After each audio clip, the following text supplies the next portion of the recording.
मैं कंटिन्यू कर रहा हूँ कुछ टेक्निकल इशू के कारण। ये वीडियो 2 पार्ट्स में अभी बनेगी, तो इसी को कंप्लीट करूँगा, देन लास्ट एक वीडियो बनेगी। ठीक है। टोटल अभी जहाँ पे मैं तो 2 वीडियो सोच रहा था, वहाँ पे 3 वीडियोस बन जाएंगी। बट एनीवेज, मैं यहाँ पे था कि प्री कॉम्पिटिटिव और कॉम्पिटिटिव हमने पढ़ लिया।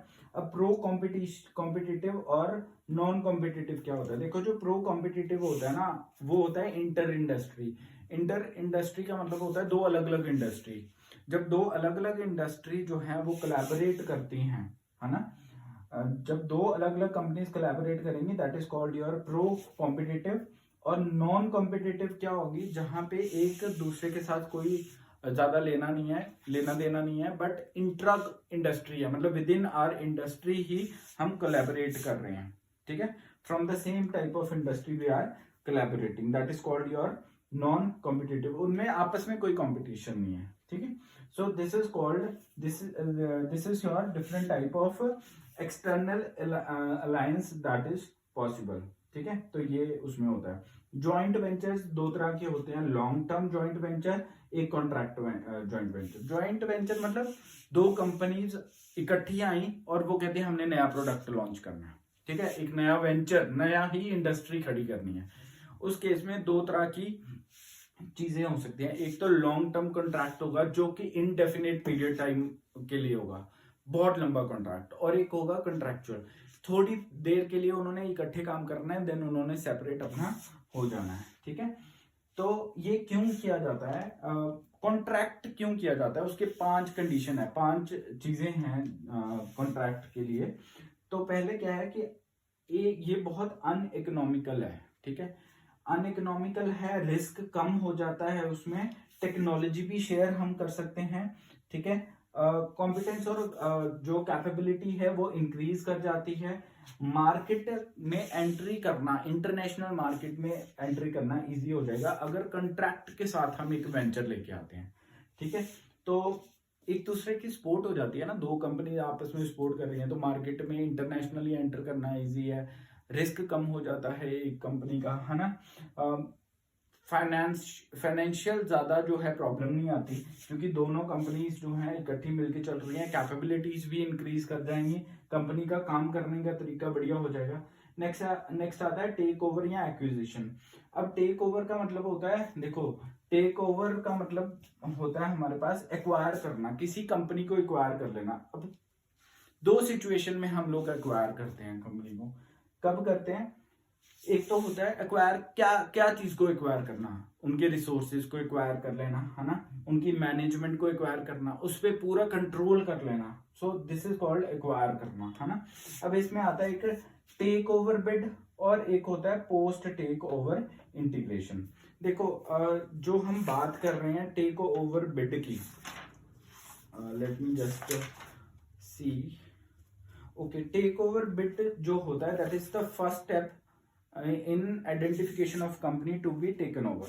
ठीक है। इसमें क्या होता है, this is the search stage. In the stage some question should be raised which would facilitate searching and also identification of right company to be acquired. देखो, इसमें हमें ध्यान में रखना पड़ता है कि कौन सी कंपनीज को हमें एक्वायर करना है टेक ओवर बिड में, है ना। टेक ओवर बिड मतलब आपने उस पर बोली लगानी है कि हमें इस कंपनी को एक्वायर करने के लिए बहुत सारी कंपनीज आई, उसमें से किसी एक कंपनी ने उस कंपनी को टेक ओवर कर लिया। बहुत सारे आपने एग्जांपल्स भी देखे होंगे जहां पे बड़ी बड़ी कंपनीज छोटी कंपनीज को एक्वायर कर लेती हैं।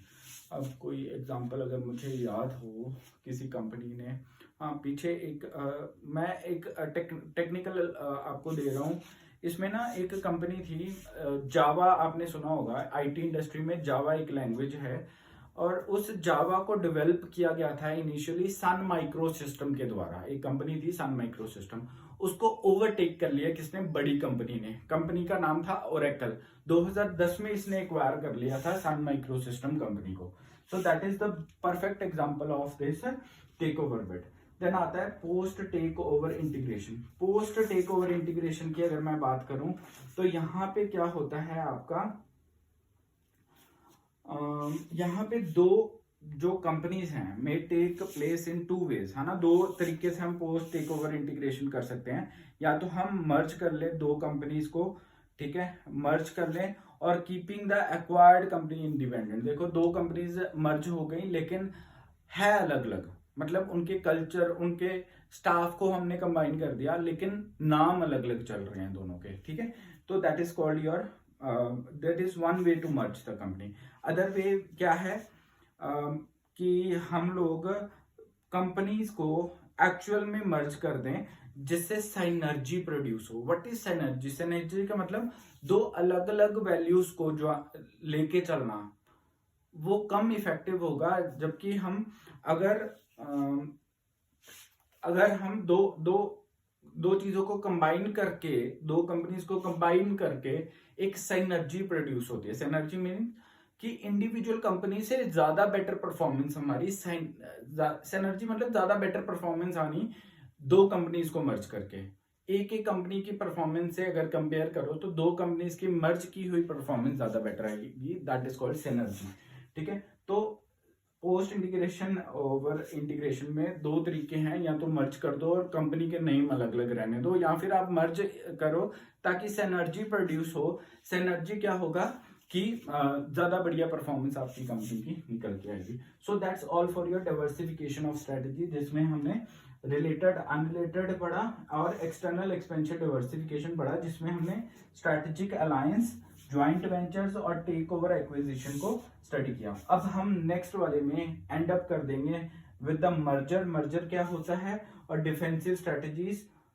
मर्जर, ओके, सो मर्जर को इसी में कंप्लीट करते हैं, देन डिफेंसिव को नेक्स्ट में करेंगे। तो मर्जर क्या है, इसी का पार्ट है जो हमने अभी पढ़ा। डाइवर्सिफिकेशन में मर्जर एक है, जैसे हमने पढ़ा था यहाँ पे कैसे हम एक्सपैंड कर सकते हैं ना, वैसे मर्ज कैसे करेंगे। तो मर्ज करने के लिए हमारे पास हॉरिजॉन्टल मर्ज है, वर्टिकल मर्ज है, कॉन्सेंट्रिक मर्ज है और कॉन्ग्लोमेरेट मर्ज है, ठीक है। तो ये चार तरह की मर्जिंग स्ट्रेटजीज हैं। पहले अगर हॉरिजॉन्टल की बात करूं, हॉरिजॉन्टल मींस ऐसे, ठीक है। तो मतलब दो कंपनीज जो हैं वो सेम लेवल की कंपनीज हैं जो मर्ज हुई हैं, that is called horizontal. Vertical means ये एक कंपनी जो है वो कोई और बिजनेस कर रही है और नीचे वाली कंपनी कोई और बिजनेस कर रही है, उनको मर्ज कर रहा हूं, तो that is called vertical merger. Next आता है कॉन्सेंट्रिक। कॉन्सेंट्रिक में क्या होता है कि प्रोडक्शन प्रोसेस उनका सिमिलर होता है ना, रिलेटेड होता है। जो भी उसका प्रोडक्शन, जो मर्ज हो रही है कंपनीज, उनका प्रोडक्शन प्रोसेस सेम होगा, ठीक है, इसलिए वो मर्ज हो रही है। प्रोडक्शन प्रोसेस कह लो या टेक्नोलॉजी कह लो या मार्केट कह लो, वो सेम है, तो उनको हम मर्ज कर रहे हैं। कॉन्ग्लोमेरेट का मतलब क्या है? कॉन्ग्लोमेरेट मतलब बिल्कुल भी आपस में रिलेटेड नहीं है। कॉन्ग्लोमेरेट मतलब not related to each other in production, technology या किसी के साथ भी।